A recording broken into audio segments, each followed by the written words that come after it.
o problema hoje não é a articulação entre fé e política. O problema hoje é o tipo de articulação que está se fazendo entre fé e política. Porque no nosso cenário atual, o que acontece? O que está acontecendo? O que há de pior no terreno da fé se juntou com o que há de pior no terreno da política. Esse é o cenário que a gente tem hoje. Nós temos um cenário em que se misturou fé e Estado. E nós sabemos que o Estado não tem fé, nem deve ter, porque o Estado é laico, o Estado é plural. Agora, o que nós estamos vivenciando hoje é que, em nome da fé, nós temos uma tentativa de uma instalação de um Estado teocrático, em que a Bíblia é usada até por ministros de Estado, até por ministros do STF, como ponto de argumento superior à própria Constituição do país. Nós temos uma tentativa de uma implementação daquilo que nós, no protestantismo, chamamos de uma teologia do domínio, que prega a supremacia da fé cristã sobre os outros modos de vida.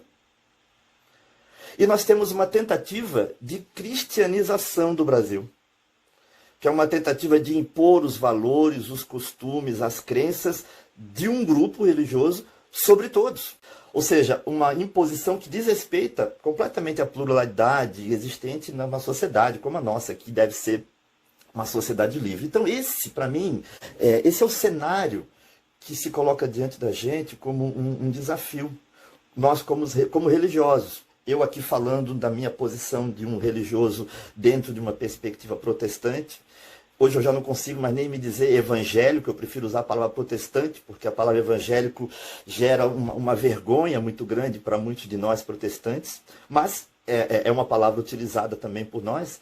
Mas o desafio que nós temos hoje, para nós que professamos alguma fé, é nos posicionarmos como cristãos, como pessoas associadas a uma determinada fé, nos posicionarmos veementemente em defesa de direitos humanos, em defesa da liberdade de cada cidadão, de cada cidadã, em defesa de um Estado de direito não teocrático, mas democrático, em defesa do bem-estar social de uma nação que é plural e que é livre.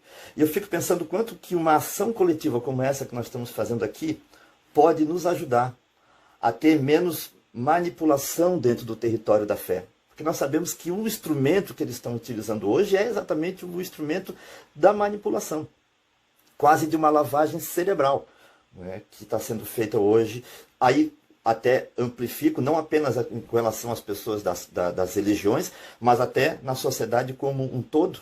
Né? E acho que a gente então precisa ter esse desafio diante da gente, porque quem sabe, existindo grupos como o nosso, a gente consiga, quem sabe, não sei se sendo talvez ousados demais, mas pensar que grupos como o nosso podem instrumentalizar essas pessoas para que eles não sejam tão facilmente cooptados pelos falsos profetas, para usar uma expressão do Antigo Testamento, pela sedução do poder, por essa sedução que eles têm de ficar lá orando com o presidente e ganhando as suas benesses e o perdão das dívidas que eles vão ganhando. Então, eu acho que esse é um desafio muito grande para nós, e eu queria terminar dizendo que a fé, então, ela é política, não no sentido de política partidária, mas ela é política no sentido de que a religião não faz nenhum sentido se ela não estiver associada a um bem-estar social. A espiritualidade que não leva em conta o sofrimento humano, que não é sensível para perceber, para identificar as condições sociais, psicológicas, espirituais que produzem esse sofrimento, essa espiritualidade, como disse Jesus, é uma árvore que não dá frutos, que só lhe resta ser cortada e lançada no fogo. Como alguém já disse aqui, a fé sem obras é morta. Já falou Tiago, lá no capítulo 2. Que a gente viva, então, uma espiritualidade que dê frutos, né? Frutos sociais, frutos para aquelas pessoas que estão vivendo tantas dificuldades como hoje. Né? E quem sabe um dos frutos tão especiais até da nossa espiritualidade seja exatamente a queda desse genocida e nunca mais o retorno do bolsonarismo na nossa realidade.